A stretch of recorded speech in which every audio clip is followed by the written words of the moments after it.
Hello everyone, welcome back to another episode of Tantra's Mantra where we go behind and beyond the tech news headlines. I'm your host Prakash Sangam, founder and principal at Tantra Analyst. Today we will discuss an important and evergreen topic and it's security, specifically endpoint or PC security. The topic is as old as PCs and software, of course, and it is continuously evolving. When it comes to enterprise security and enterprise devices, it's one of the most important and business critical considerations. Security related applications, as we all know, are increasingly becoming heavy, and since they run 100% of their time that PC is running, consume considerable amount of resources. Many users like me might have observed that anytime you install the corporate image or the enterprise image on brand new PCs, you'll see noticeable drop in performance because of all the heaviness of security as well as device management applications that are part of these images. With the adoption of AIPCs, the security landscape is profoundly changing as well. AI is considerably increasing the attack surface, sophistication of these attacks, as well as its impact. At the same time, it is providing better tools to fight against these attacks and provide better protection. Specifically on enterprise PCs, the hope was with NPUs that come as part of AIPCs will run much of the AI workload, able to run these security and device management applications as well, and run them in much more efficient way and reduce the taxing of these on the overall device performance. I'm not yet sure how that is progressing. To discuss all those questions and other things, we have with us today Nima Baiati, Vice President of Commercial Software and Security Solutions at Lenovo. Nima, welcome to the show. Prakash, thank you so much for having me. It's a pleasure to be here with you. Excellent. So let's get started with it. Could you tell us about your background and your current roles and responsibilities at Lenovo? Sure. Thank you. Thank you again for having me, Prakash. At Lenovo, I lead our software and cybersecurity solutions business. Mm-hmm. So that includes a portfolio of everything around device management and orchestration solutions, productivity solutions that we have, all the Mm-hmm. way through, of course, cybersecurity solutions. And our portfolio consists of both first-party Lenovo IP Mm-hmm. solutions that we have, as well as we partner with best in breed providers to deliver these capabilities. I've got a background in principally in software and software product management, having led and run product teams and product offerings, both here at Lenovo as well as in my previous roles at different companies.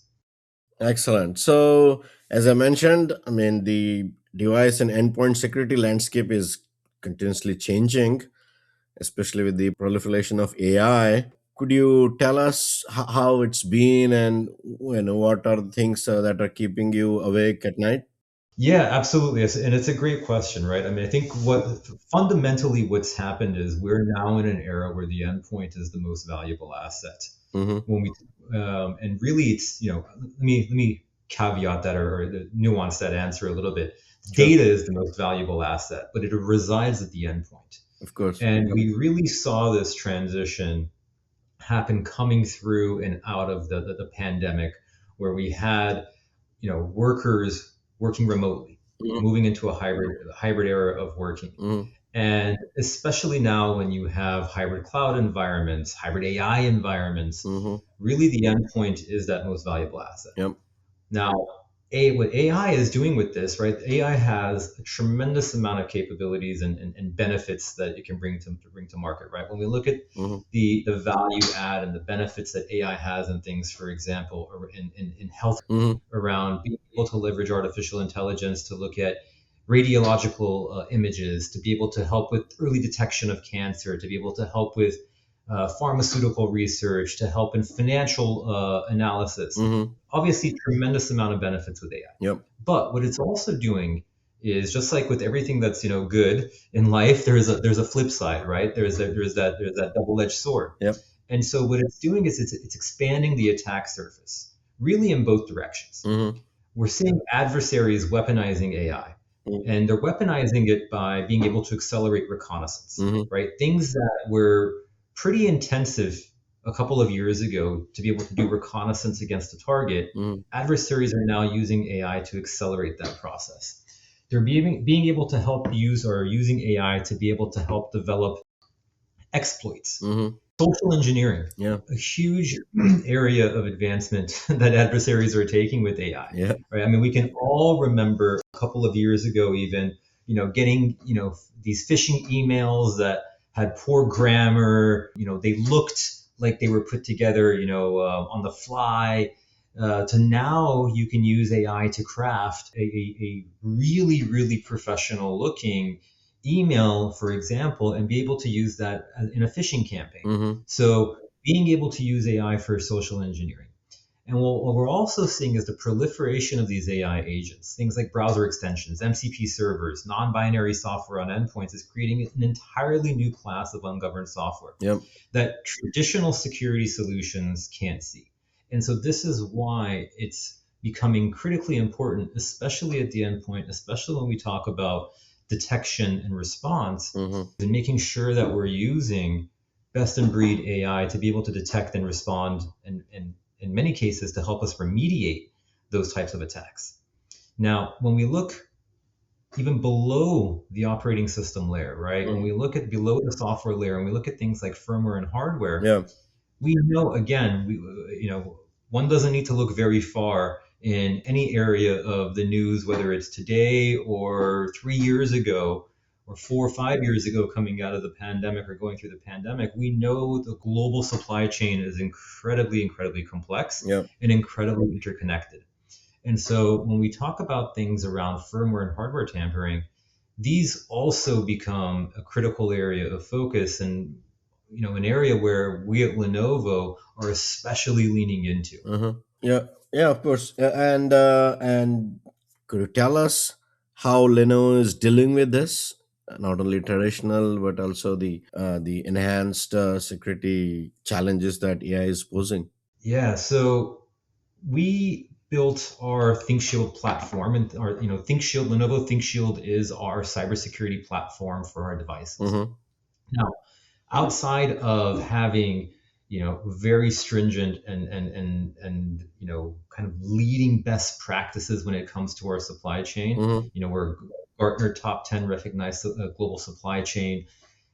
Mm-hmm. We built our ThinkShield cybersecurity platform fundamentally different than other approaches to security that exist in the market, because we start actually at the supply chain and the hardware itself. So when I talk about starting at the supply chain, Uh-huh.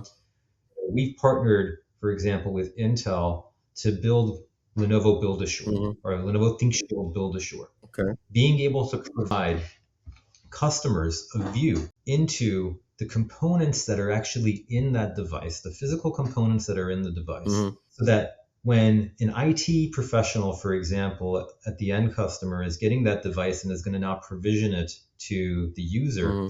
they can actually see, hey, are the components that are in this device, are they legitimate? Have they been tampered with at any way, at any point in the supply chain? Because what we're doing in that case is at manufacturing, taking golden images Mm-hmm. of those critical Yeah. components and then providing a way of validation for that IT professional to be able to validate those components. So really starting at the supply chain, Mm-hmm. starting at the hardware, starting below the operating system, where we have capabilities like self-healing BIOS, Mm-hmm. firmware resiliency, firmware assurance, Mm-hmm. really focusing on everything that goes in from the point of manufacturing to the moment that you boot up the device. And then once you're now kind of operational, Mm-hmm. we partner with Sentinel One on bringing together, best in breed XDR capabilities using contextual behavioral based artificial intelligence Mm-hmm. to be able to detect and remediate against threats. Mm-hmm. We can wrap those types of capabilities with our own professional services or our own managed security services if a customer so desires, or incorporate them into their environment. Mm-hmm. We have partnerships with Cygent, for example, for hardware level data encryption. Mm-hmm. We've partnered with best in breed Sepio for rogue device and port protection. Mm-hmm. We've got solutions that are Lenovo IP around Lenovo device orchestration, which gives an IT team a full view of what devices that they have, Mhm. what is their health status, how are they configured, and being able to manage those configurations. Because if again you're not even configured in the way Mhm. or in a safe manner, really everything else is kind of moot. Yeah. So the approach that we've taken at Lenovo is really leveraging our ThinkShield platform to go end to end at each one of those critical stages. Yeah, indeed. And I think the security from the supply chain point of view is very critical as well, because in last few years that has become a main battlefront as well, right? Rather than just making sure the product, once it is in the user's hands, is well protected, right? 100%. Yeah. Yeah, so when we are moving into this AIPC era that I mentioned in my monologue, the whole security landscape is changing because of AI, and also now you have powerful tools to fight it against as well, right? So Mhm. how the evolution of security, not only from applications and then development point of view, but also from the whole protecting the devices itself, right? With this new AI era has been changing. Yeah. So, again, like I think, AI presents this kind of this double-edged sword, Mhm. right? Mhm. Of tremendous amount of capabilities and benefits on one hand, also real concerns around how it can be used, one, maliciously, concerns around privacy, concerns around governance, all real and legitimate lens that any CIO, CSO, any organization really needs to be looking through and being able to approach how they use and how they incorporate and how they leverage AI Mhm. internally and within their enterprise. Yeah. With AI, there is a tremendous amount on the other end, though, benefits when we look at security. Like even if we look at, for example, the work of a SOC, right? If you look at the work of a security analyst, Hmm. there's no humanly way, or there's that a human being can possibly keep up with the number of threats and alerts that are coming in through within even a 24-hour period. So Indeed. being able to help augment that workload Hmm. with AI Hmm. to be able to bring to the top of the stack Hmm. those alerts that require human intervention, human investigation, Hmm. is a real area of ROI. Yeah. Yeah. And again, as I mentioned, with NPUs, AIPCs, the hope was you could utilize NPU for much of the security and device management kind of applications, right? Which are running all the time, taxing the processor itself. So how that has impacted and changed how security software is written and executed. Yeah, so NPU. The promise of the NPU is absolutely real, right? I mean, Hmm. we from Lenovo's standpoint, we believe in a hybrid AI Yeah. approach, Hmm. and so that means you're going to be running, depending on what you're using the workload for, you're going to be running some workloads locally, Hmm. where you're going to need to lean into that NPU, and you're going to need to lean into that compute capability, and you're going to be running some workloads not local, Hmm. right? Again, depending on what you're using it for. I think on the local NPU usage, Hmm. one of the challenges that we're seeing ISVs starting to work through is that the migration is got three, call it, three kind of forks that they need to get through. The first is the ISVs will need to re-architect and optimize the machine learning models Hmm. for those specific NPU runtimes. Yep. And it's not just, obviously, you know this very well. You're not just talking about one silicon vendor, right? Yeah. You've got a few different silicon vendors, and so that's obviously not a non-trivial engineering effort. Hmm. The second piece of what ISVs are working through is the NPU instruction sets and capabilities differ across those silicon vendors. Yeah. And so, kind of traditionally, if I was developing software, I could almost take I'm going to write the code once and I can kind of deliver anywhere, run anywhere, right? Hmm. If it's like an x86 platform, this, it's all good. Yeah. Now, obviously, with the NPU piece, and you've got each vendor has their own instruction sets. It's not as kind of rinse and repeat Mm-hmm. as it is in the traditional way. Mm-hmm. And then really it is kind of I'd say the third piece, and this is where really from our standpoint at Lenovo we really lean in, is we work very closely, given our size and our breadth and our scope. Yeah. We have the ability to work very closely with the silicon vendors. Mm-hmm. And so when we incorporate or bring something into our, let's say, our ThinkShield portfolio, Yeah. we do a tremendous amount of performance testing on our end.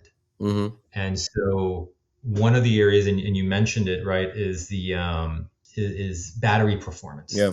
right? We know there, increasingly as the technology advances, not just from a cybersecurity standpoint, but even just from an overall application standpoint, Mm-hmm. your typical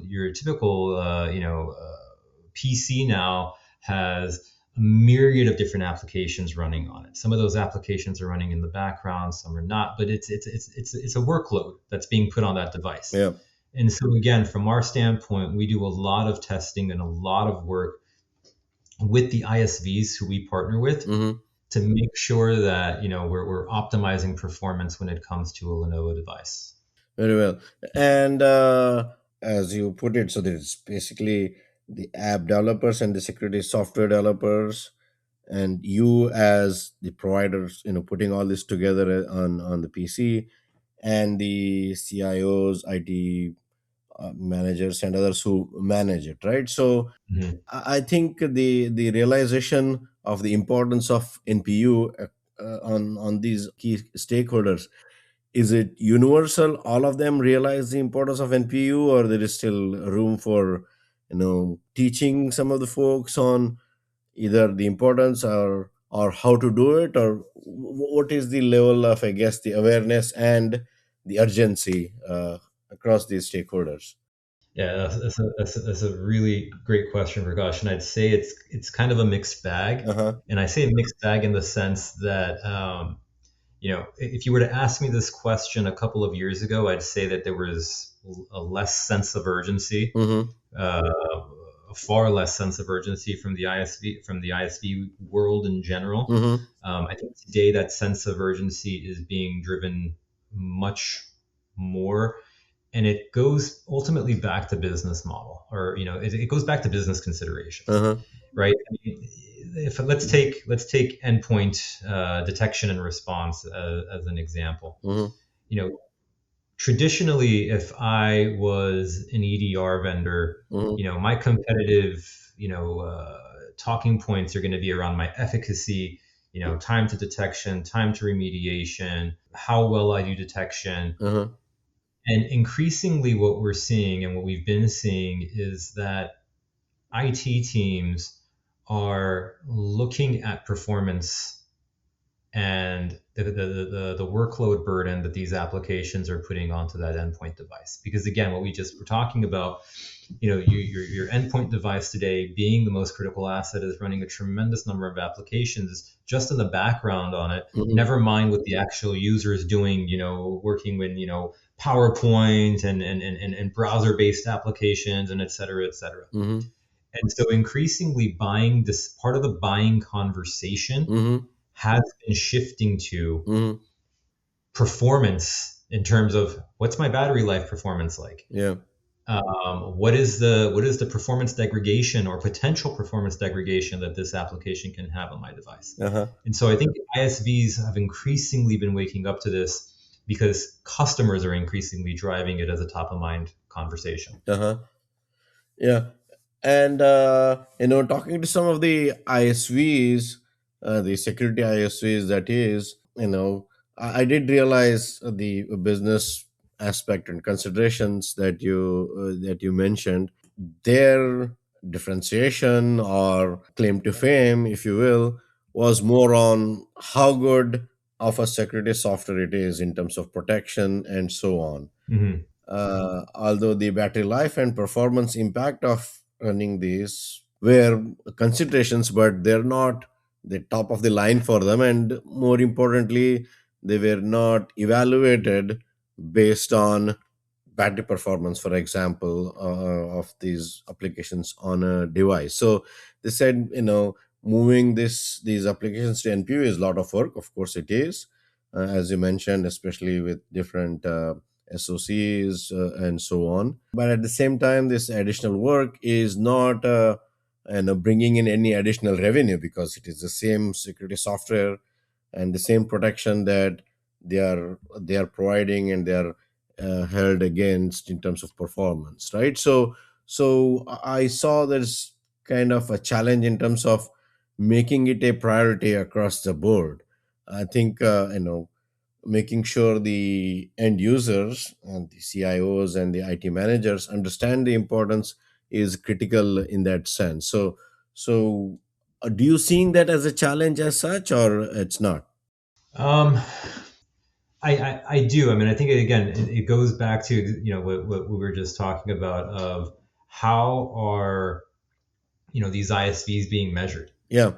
right? I mean, I've been I've worked in cybersecurity for a long time. I worked in software for a long time, and I remember in the early days when things like, let's say, EDR were first coming out, Yeah. or at the time next gen antivirus. Hmm. It was all about your marketing claim was efficacy, right? Yeah. We're 99.99% efficacy, and then the next person comes out, we're 99.999% efficacy, right? Yeah.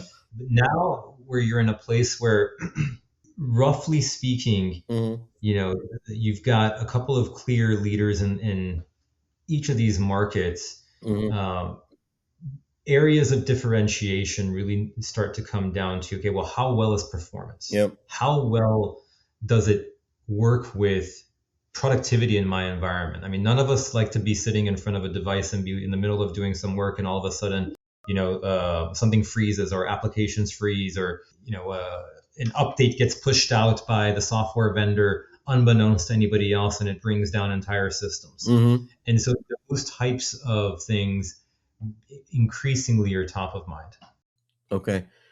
And so for this migration, is it purely they kind of stating the requirements to the providers, or do they have to do any work on their side and other software that they have to make sure they are compatible, in the sense that are there any frictions in terms of adopting, even if you guys and your ISVs come up with the solutions to migrate many of these things to NPU?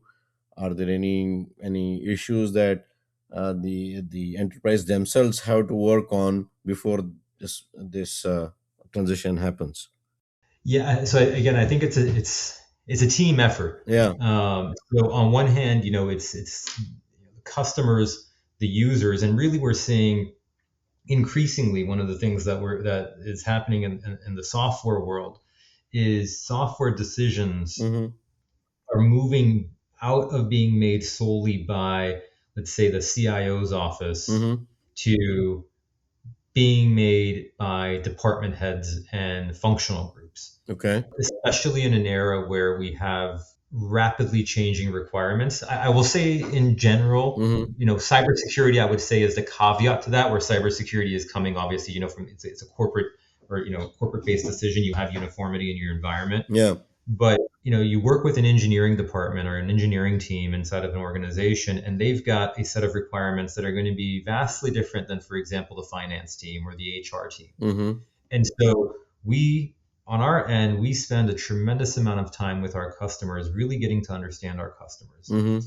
really getting to understand their pain points. But more than that, our approach, I would say, is fundamentally different than some of the rest of the market, where I think there's, in my perspective, there are kind of two big ways that you can go about security from a provider, or software from a provider's lens. Mm-hmm. One is you can go out and talk about all the great things that you can do. The other is you can go and actually understand what problems you're trying to solve for, right? Mm-hmm. And when you try and understand the problems that exist or the challenges that exist or what the customer is trying to solve for, Mm-hmm. then what we do is, if the ideal solution for that doesn't exist, Mm-hmm. we can help architect that, not just ourselves internally, Mm-hmm. but again, using our ecosystem of ISV vendors and our ISV partners Mm-hmm. to come up with a mutually beneficial solution for everybody involved, right? Because we start to see, you start to very clearly and very quickly start to see trends and patterns when you talk to as many customers as we do, Yeah. and you're able to connect the dots between here are the pain points and actually, how customers are using software Mm-hmm. or how software is working with each other, Mm-hmm. and working then with the silicon ecosystem, working with the ISV ecosystem to find the solution that ticks boxes for everybody in that value chain. Okay. Is something being worked on to incentivize ISVs? Of course, as you mentioned, you work closely, you try to understand the business needs of your customers and make sure you and your ISV partners develop solutions to that. But specifically, in terms of moving these applications to NPU, are there any incentives and other things that you're working on to encourage the ecosystem to move this and make this migration faster and smoother in terms of, for example, the impact of images and the security applications on the battery life is one of the main key considerations in terms of evaluating and comparing different providers. Those are definitely considerations that we look at now, Yeah. and we've looked at for a while, right? Because again, especially when you talk about Yeah. large enterprises are going to have their own images, right? Right. And they're going to have incredibly complex images Yeah. that really you're not necessarily going to have a reference model for that image. Mm-hmm. So one of the things that we work with, and one of the things that's part of our evaluation when we look at our ISV ecosystem, Mm-hmm. is the capabilities and the ability for that ISV to, what's their engineering like? Mm-hmm. How responsive are they? And again, it goes a long way when you can take to one of your business partners, like, somebody in our ISV ecosystem, actual customer requirements, Mm-hmm. that in a lot of cases, some ISVs may not have, right? Again, I mean, as Lenovo, one of the benefits that we have is, we're the largest, we're the largest PC OEM in the world. Yeah. And so as a result of that, we have very strong and deep relationships with our customers. Mm-hmm. We have a lot of trust that we've built up with our customers over the years. Mm-hmm. And we also use ourselves as a reference point, right? Mm-hmm. Again, we're a massive organization with manufacturing, R&D, sales office footprints globally. Yeah. And so we're able to use ourselves as a reference with our own customers as well as with those ISVs who we partner with, Yeah. of being able to start to build, best practices. Yeah. Yeah, I mean, it's like kind of eat your dog food before you sell, right? So, Exactly. yeah, Exactly. yeah. And also with your leadership, I mean, you kind of tread the road for others, right? Because of your scale and size, you can basically lead the market and learn from your experience, and then pave the way for others to follow, right? So that's, I think, positions you in a unique situation, I guess, on this front. Yeah, exactly. And we, again, we really lean into that at Lenovo. I mean, we've got, one of the things that I love about this Hmm. company is, our rich, DNA when it comes to R&D. And so we really lean into that, Yeah. especially working with our ISV ecosystems and the partnerships that we drive with our customers. Yeah. And do you think, I mean, is it more of individual companies and the partnership working on this front, or is there a larger industry-wide push needed, in terms of either kind of standardization or something like that? Anything of that sort is happening or needed, you think? I think again, it's a mix of the two. Mm-hmm. On one hand, the ISVs have the incentive, right? They have the business incentive, Mm-hmm. right? So the business incentive piece drives and will drive a lot of that. Let's say, conformity to what customers are requiring. Again, if we reference back to the conversation around, on device performance, Uh-huh. when the business outcome is dictating that, you're either gonna win or lose this opportunity Yeah. based on how well you perform on the device, Yeah. then that drives and helps prioritize roadmaps and backlogs and R&D effort.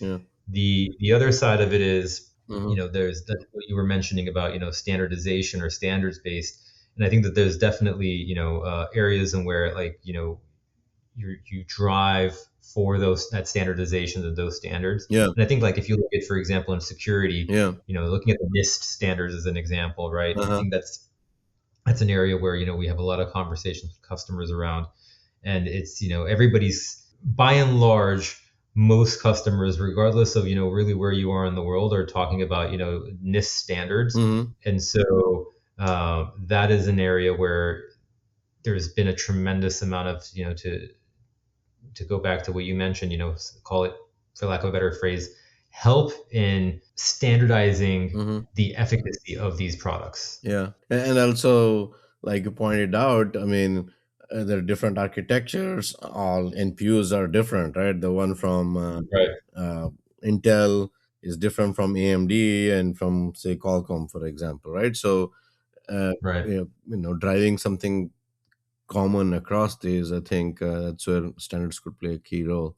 Okay, moving on to agentic AI, which is the latest buzz these days. How is that impacting security, positively or negatively? Yeah, I mean, there's a lot of different ways to look at this one, right? Uh-huh. From a security standpoint. Mm-hmm. Again, I think, like everything we've been talking about, there's two sides to the coin. Mm-hmm. I think there are, benefits to what you can do with agentic AI. I mean, if you look at even, what Anthropic announced Mm-hmm. a couple of weeks ago, and kind of the immediate, call it, impact that had on a lot of security, a lot of the security company stocks, right? Mm-hmm. I think that the reality, though, is no organization is gonna, turn over the keys to the house, the Mm-hmm. keys to the kingdom, Yeah. to agentic AI Yeah. and hope for the best, Yeah. right? Yeah. It's it's almost a crazy thing to think about. I think there are areas Mm-hmm. for sure Mm-hmm. that agentic AI is helpful and will be increasingly helpful Yeah. when it comes to, for example, automating some of these tasks, right? If we go back and look at the example that I mentioned a few minutes ago around using AI in security analysis, right? Looking Mm-hmm. through alerts that are coming in. Mm-hmm. There are areas where having these agents helping you triage and orchestrate Yeah. is definitely valuable. Mm-hmm. The flip side is, when we hear conversations taking place in the by folks in the market of saying, well, agents are going to be taking over everything, and companies are, agentic AI is going to completely run cybersecurity. Yeah. I think that that's fanciful. Yeah. Again, I don't. I think you're going to be hard pressed to find a CIO or a CSO Mm-hmm. in any organization who's going to say, "Yeah, sure, here you go, here are the keys, knock yourself out." Like, that's Yeah. it's yeah. Yeah, but they are kind of adopting some of it to automate tasks, right? And For sure, yeah. yeah, The right. automation Yeah, of some tasks, and yeah. automation of tasks, Mm-hmm. very controlled settings, Mm-hmm. is, I think, where there's value. Yeah. I think what we were seeing, in the media a couple of weeks ago Mm-hmm. was, oh, agentic AI is just gonna, you know, have going to take care of everybody's cybersecurity in these companies is entirely fanciful. Yeah. Yeah. I mean, you still need a man in the middle for sure. Yeah.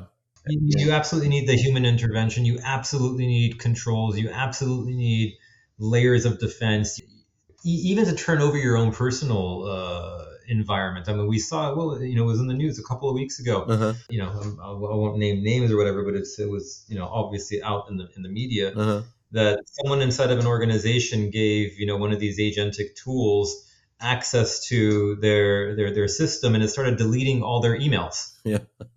Yeah. It definitely needs a lot of good, solid guardrails before you let the Exactly, agents exactly. in, right? Yeah.